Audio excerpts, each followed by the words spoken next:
You are listening to episode 9 of the EU Startups podcast. Today with SeedLegals founder Anthony Rose, who created the one-stop platform for the legals you need to get funded and grow your business.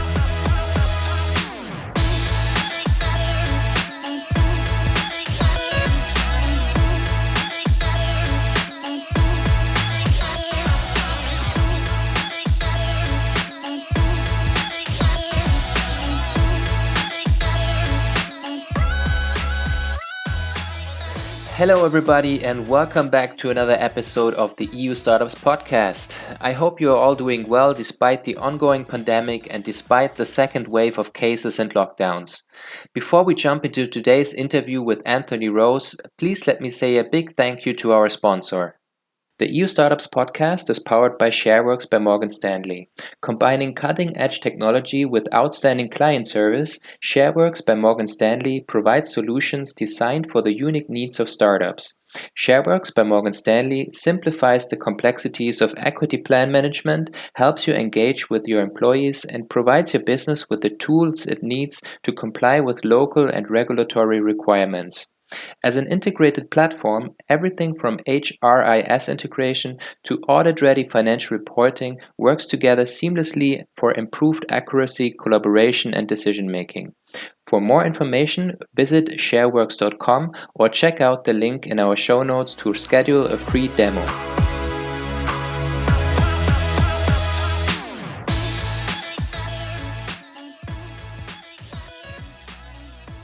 So, Anthony, thank you very much for taking the time. My first question to you would be, could you give us a short pitch of what SeedLegals is and why did you start it?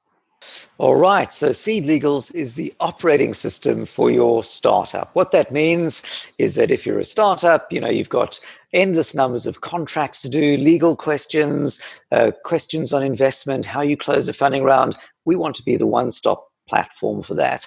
So the platform builds all the legal documents for hiring people, non-disclosures, founder agreements, builds your cap table, and does all the term sheet, shells agreement, and everything for a funding round for companies in the UK, France, Ireland, and others to come soon.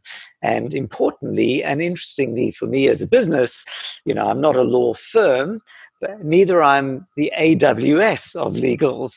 People have described it as a man plus machine interface. So a seamless experience with the platform builds and does all the hard work, and our team of experts, included, are there on web chat. Our median response time is less than 5 minutes to answer, all included, any questions you've got and give any advice.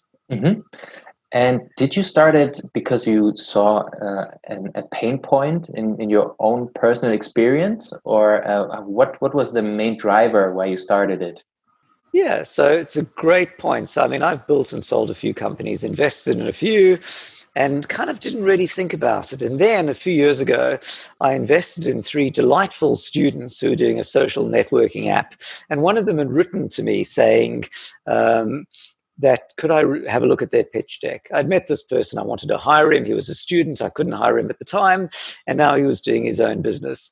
So I wrote back to him to say, actually, your pitch deck isn't great, but I love the idea. I'll save you a lot of trouble. I'll invest myself. So I figured if I was investing, then I would also do all the funding round documents. I'm not going to pay a lawyer for it, obviously. Mm-hmm. But I didn't want to be judge, jury, and executioner. I shouldn't be the investor, create the legals, and be the only one who understands what's going on. So I said to them, I will explain to you, we'll get together and I'll explain to you all the deal terms. And I expected they would be totally bored. They would have zero interest. And it turned out exactly the opposite, that they were hanging on to every word. And I discovered, I think, 3 things. One of them, founders, were really super interested in this and had no idea how it worked. Number 2, I realized I was actually quite good at explaining concepts, complicated concepts to people who didn't know the space. And number 3, I quickly learned the limits of my own knowledge. There was a lot of frantic Googling of stuff that I just totally had no idea. Anyway, so I did their funding round. I discovered a few years later, after doing SeedLegals, that I'd made quite a few mistakes, fortunately all in their favor, not in mine. Mhm. And I'd done myself out of a whole bunch of deal things that I could have gotten, but I just didn't know at the time. But then I met my business partner at SeedLegals, Laurent Laffy. He's a genius ex-VC and serial angel investor. And together we thought we'd solve this pain point for all founders. Mhm. Awesome. Okay, so you're helping founders to raise capital more easily, in a more transparent way, maybe. But on the other hand, you're also serving the investor side, right?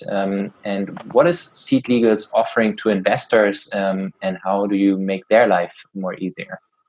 That's a great question. So when we started, we realized there were three go-to markets for us: startups, investors, and maybe law firms. And we realized that like any business, should you be B2C, B2B, and so on. And we realized that the decision-making time for a founder was about 30 minutes over a Zoom call. This is amazing. Where have you guys been all my life? But investors, they might do a couple of investments per year. So they would go, this is amazing. Call us in the summer. It's like, well, that's slow.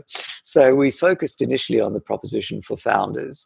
But then we were wondering, would investors really hate our proposition, or would they not understand it? But it turned out investors really liked it and became viral.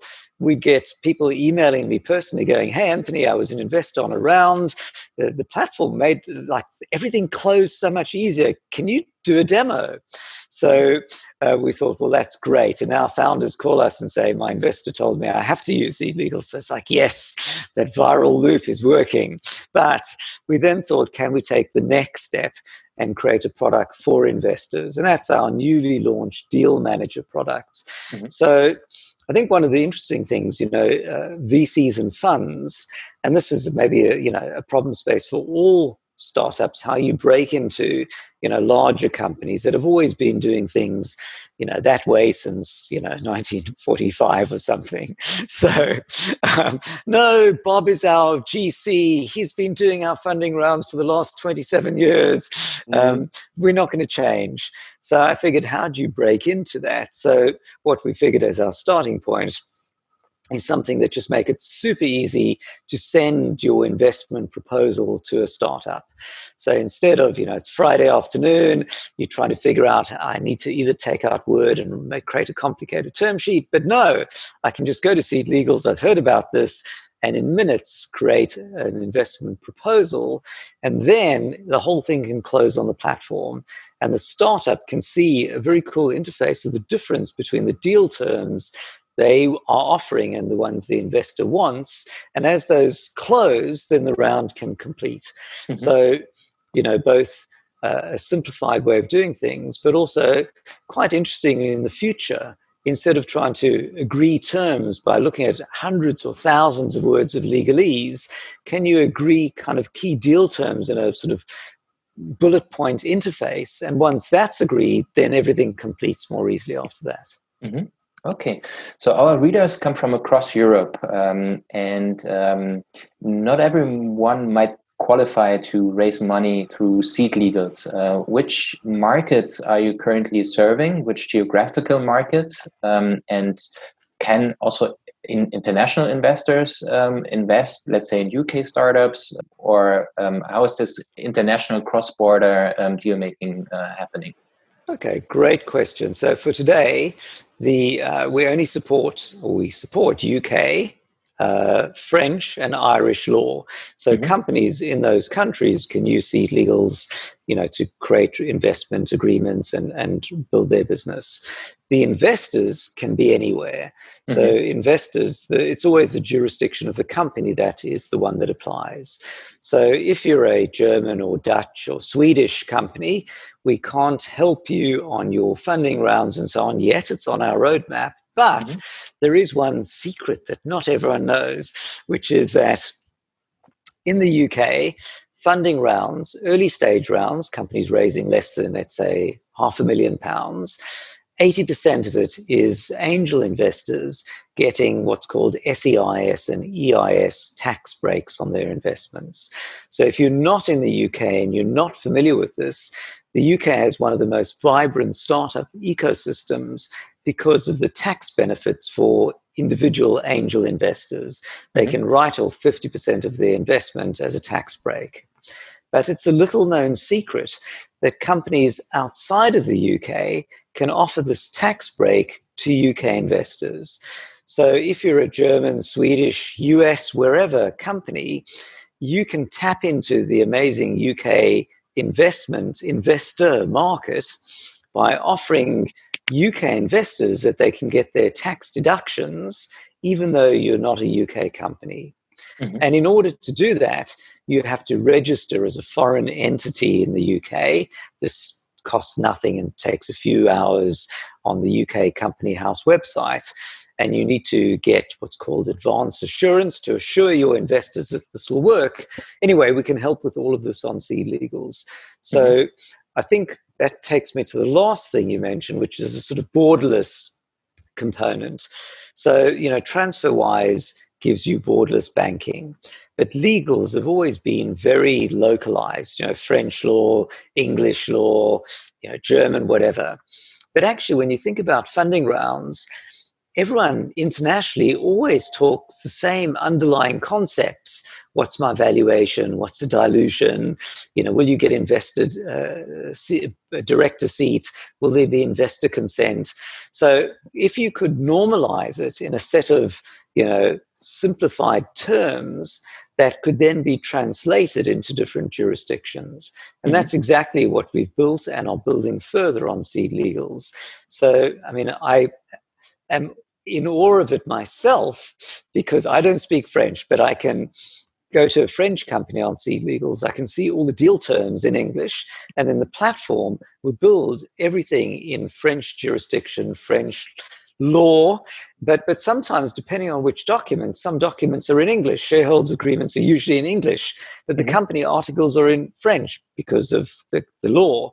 So one day, we'll be providing borderless legals, and you'll be able to pick companies, internationally to invest in or get investors from anywhere with a normalized set of terms. And that will then lead in due course to secondary markets and liquidity as we've never had it before. Okay, so you already pointed it out. Each European country has slightly different laws and regulations when it comes to corporate law, taxes, venture capital, and I assume Brexit won't make things easier here. What's your take on Brexit and its potential impact on startups and SMEs in the UK? I think founders are always blindly optimistic about everything. Otherwise, they wouldn't be founders, right? Otherwise, they wouldn't give up their day job and a good salary to start up something crazy on this vision. So for me, I always look for the opportunity in everything, whether it be Brexit or COVID. How can you pivot? So if Brexit is going to, for example, make it harder for UK companies, or they're going to need new contracts. Well, guess what? I'm in the business of making contracts. And what I do is I spend unlimited capex, so to speak, to crack a problem and solve it in a mechanized way to offer it inexpensively to thousands of people. So, I've no idea, obviously Brexit is going to greatly affect some businesses. It probably will have little effect and maybe even a positive effect on other businesses. For myself, in a sense, I'm de-risking my own business because I'm live in France and in Ireland with other countries coming up. With the internationalization, I don't think Brexit is going to change anything. English law is still English law. Nothing changes there. Companies have always wanted to incorporate in the UK because English law is really corporate friendly. It's super easy. It costs you like £12 to set up a company on Companies House and it takes you like half an hour to do. In Germany, investors are always complaining you need notaries and, it's done like in the same way since 1537 or something. So, Brexit will change some things, but not change others. And I think for the founders and companies who can, they're always looking to take advantage of change. Change for a founder equals opportunity. Okay. You founded SeedLegals in 2016, and the company has been growing quite a lot since then. What were your biggest challenges along the way in those first 4 years, and how did you overcome them?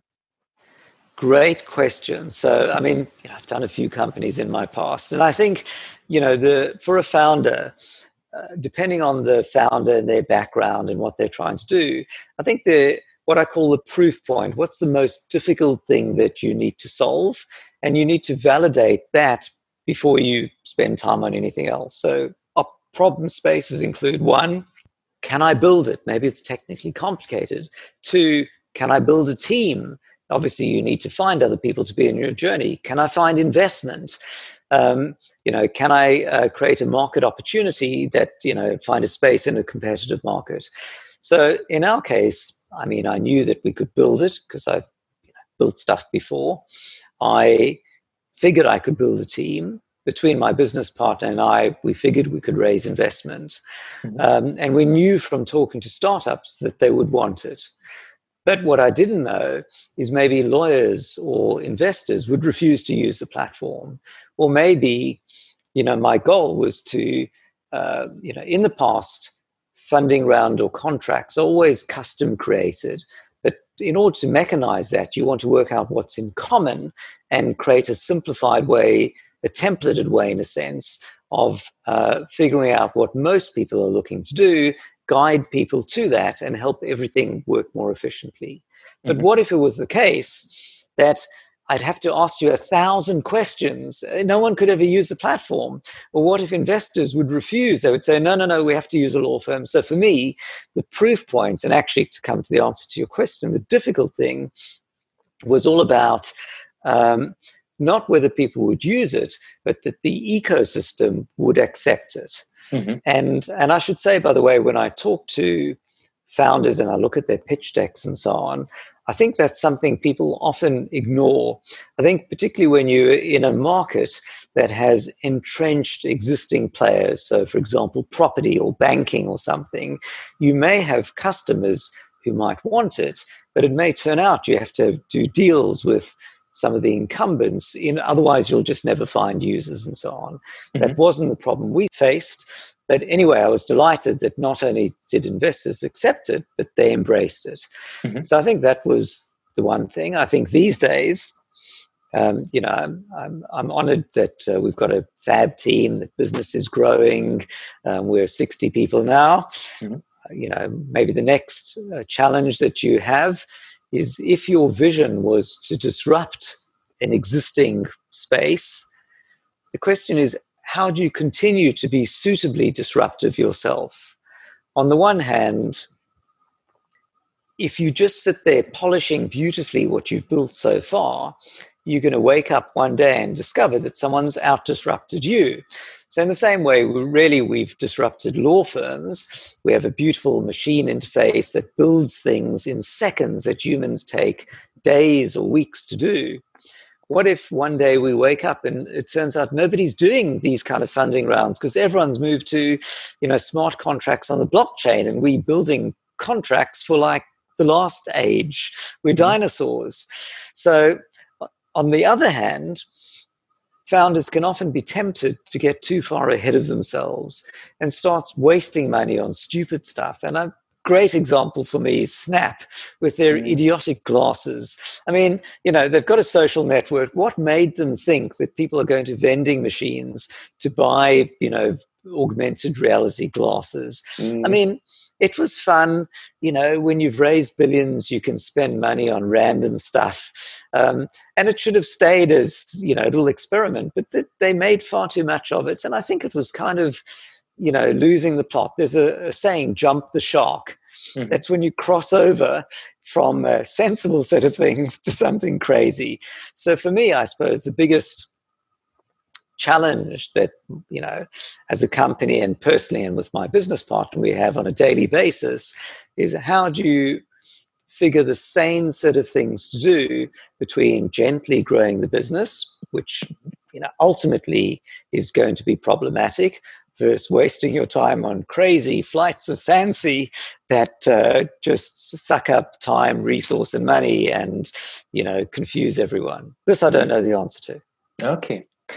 You were talking about disruption and the potential of SeedLegals to be disrupted one day. Who could such a disruptor be? Do you see, like, for example, big equity crowdfunding platforms partly as competitor, or would it be like another legal tech startup that has it more figured out like than you guys?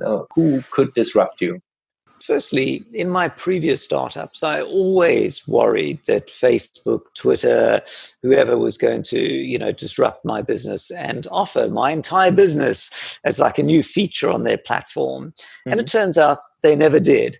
So I've learned, look forward, don't keep looking behind you. Of course, always keep a healthy lookout in the rest of the market, but you shouldn't lose sleep wondering that some of the big boys will do what you're doing. And I guess the analogy in this case is, will law firms build, SeedLegals themselves? But I realize that they won't for two reasons. One is, law firms have got lots of lawyers. I've got lots of tech people. Tech people are completely different. We run as a product. We look to see the minimum number of hours between a feature request and it being live. If a user asks us for an improvement on the platform and it's a useful thing, the goal is to be live within 24 hours. Our goal is the minimum legals to solve a problem, whereas lawyers think about things in a different way.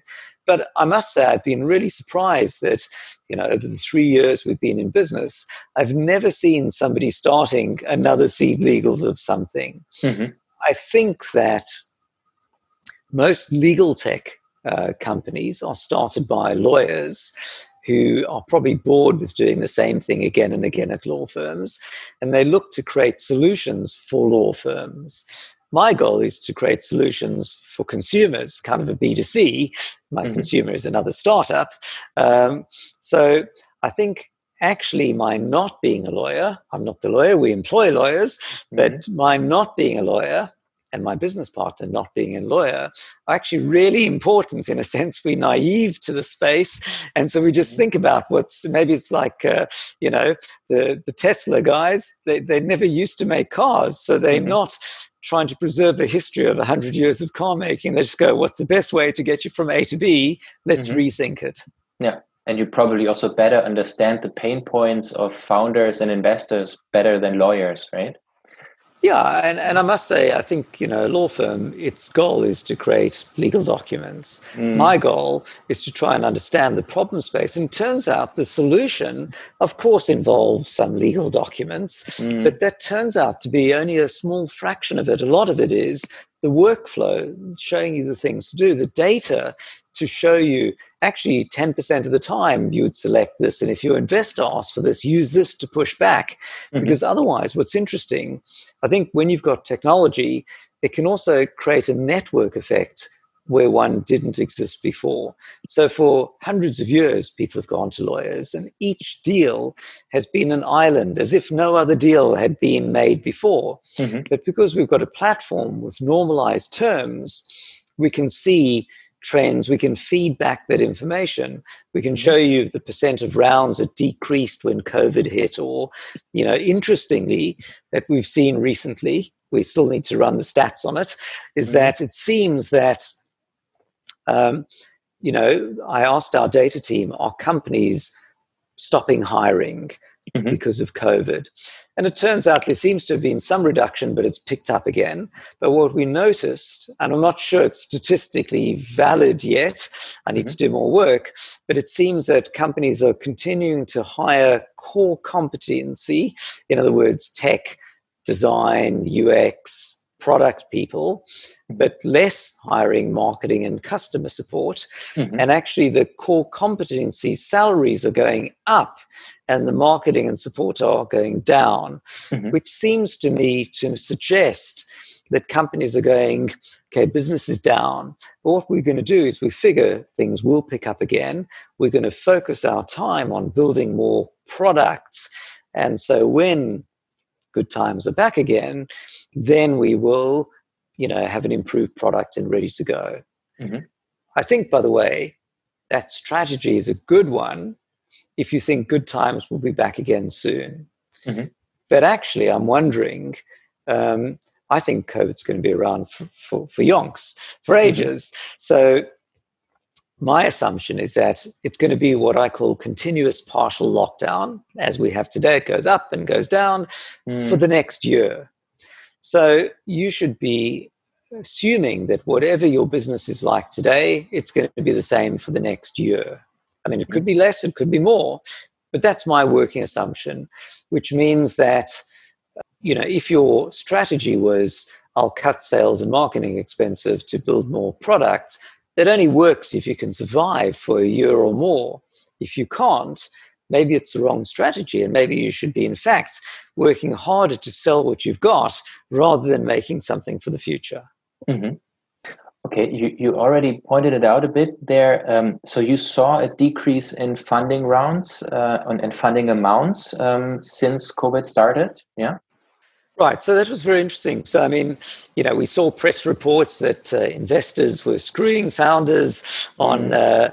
valuations and so on. So, we do over 100 funding rounds a month on SeedLegals. Mm-hmm. So we figured, we'd run the data. And it seems that what's interesting is, if you have one VC in your round and the VC gets cold feet and bails, your round is dead.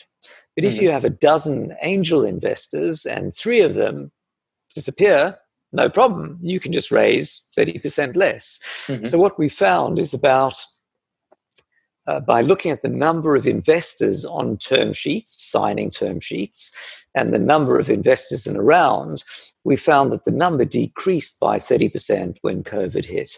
Mm-hmm. So some investors were bailing out. But what we found is actually no real reduction in the number of funding rounds closed. Instead, or in the valuations, but instead, people just raised less money with fewer investors at the same valuation. Mm-hmm. And on SeedLegals, we have a feature called rolling close. So you can say, I'll do my round now, but be able to top up in the next 12 months or so. So you don't need to keep doing funding rounds. You can add investors in the last round. And it's completely transformed the way startups raise investment in the UK. Mm-hmm. There's more money now raised outside of a funding round, in other words, before and after than during a funding round. Mm-hmm. The funding round itself is a bit of a dinosaur. So what we found is people just changing their funding rounds. Instead of raising £500,000, I'm going to raise 300, close quickly, and then top up another 200, when I find investors over the coming months. Mm-hmm. So I think firstly, I was delighted that we had that solution. And then, also actually really delighted to see that the startup world, at least in the UK, has not fallen apart. Last month was a record month for us and a record month that we've seen for funding rounds. So I think the lesson and my message for founders, is as a startup founder, the one thing you don't have is the luxury of time. If you're burning money each month, procrastination equals death.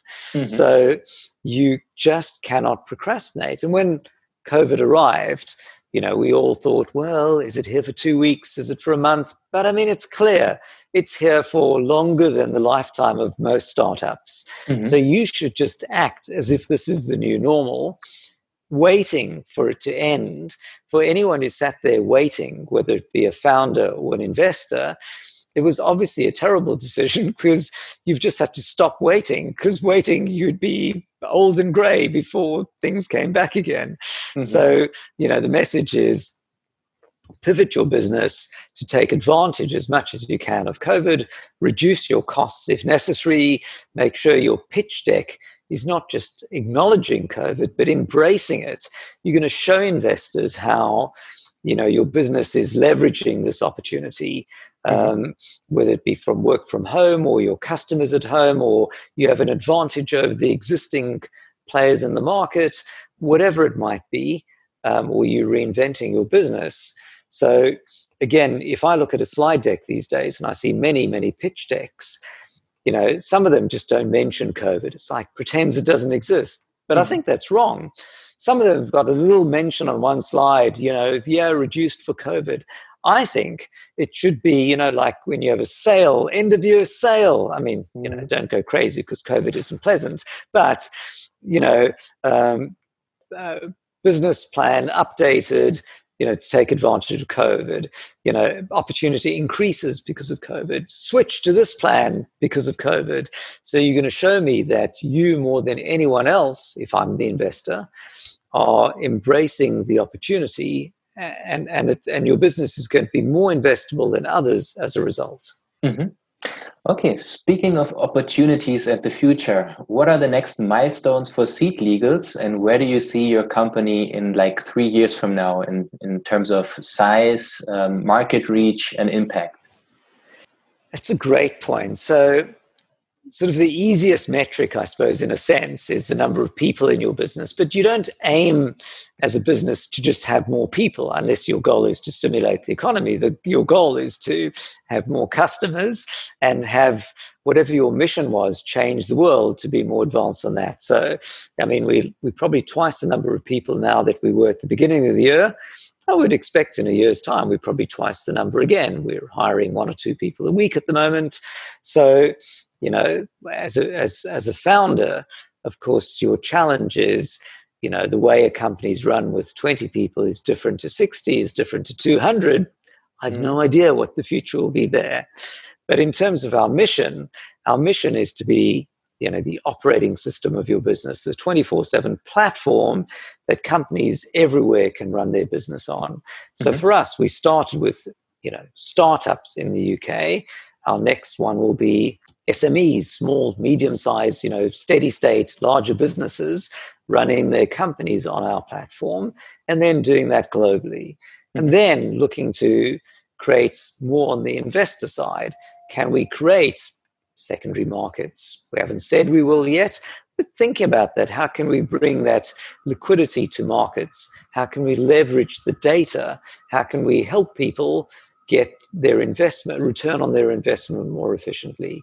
So those are some of the things. Some of them are just too early to talk about because they somewhere between action and thought experiment for now. Okay, so final question. I saw that you also do some pitch deck review sessions. And so for startups that are listening who might be interested in joining such a session or who want to learn more about SeedLegals, what's the best way for them to reach you? Right, so thank you. So I've got a series called Pitch Deck Clinic. So what happened is people kept emailing me saying, Anthony, can you give me advice on my pitch deck? And of course, I love to do it. But as a founder, there's like only 24 hours in the day. It's not scalable. So I had this idea that I would do a pitch deck review on air, so to speak.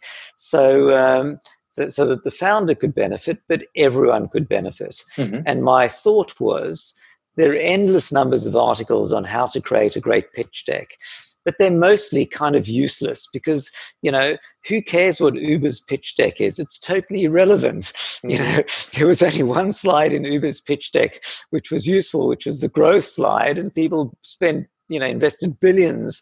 The rest of it could have had pictures of ducks, it made no difference. So anyway, I decided to do the pitch deck clinic. And then I was wondering, would it be like really, really boring? It turns out the feedback's great. It turns out to be kind of quite good television. For me, of course, it's difficult. I want to give great feedback, but of course, I don't want to be, say bad things about somebody's pitch deck. Of course, we always get their sign off before anything goes on the internet. So the takeaway things are, one, if you'd like some tips and thoughts on looking at other people's pitch decks and how an investor will see, your pitch deck, head over to, or just do a Google search on SeedLegals Pitch Deck Clinic, or go to the SeedLegals Resources Investor Hub, and you'll find Pitch Deck Clinic. If you are a UK or a French company, and your pitch deck is in English, drop me an email, anthony@seedlegals.com. And if it makes sense, if I can bring value and I can understand what you're doing, I would love to see if we can do a pitch deck clinic. And regardless, would love to see if we can help on all the legals for your funding round or your share option scheme for your team and so on. Mm-hmm. Sounds very good. So the links that you just mentioned, we will also integrate them in the show notes so people can click through there very easily. So it was a pleasure, Anthony. Thank you very much for your time. Great interview. Thank you so much. Those are fantastic questions. I hope that made some fun listening as well. Thank you. Bye.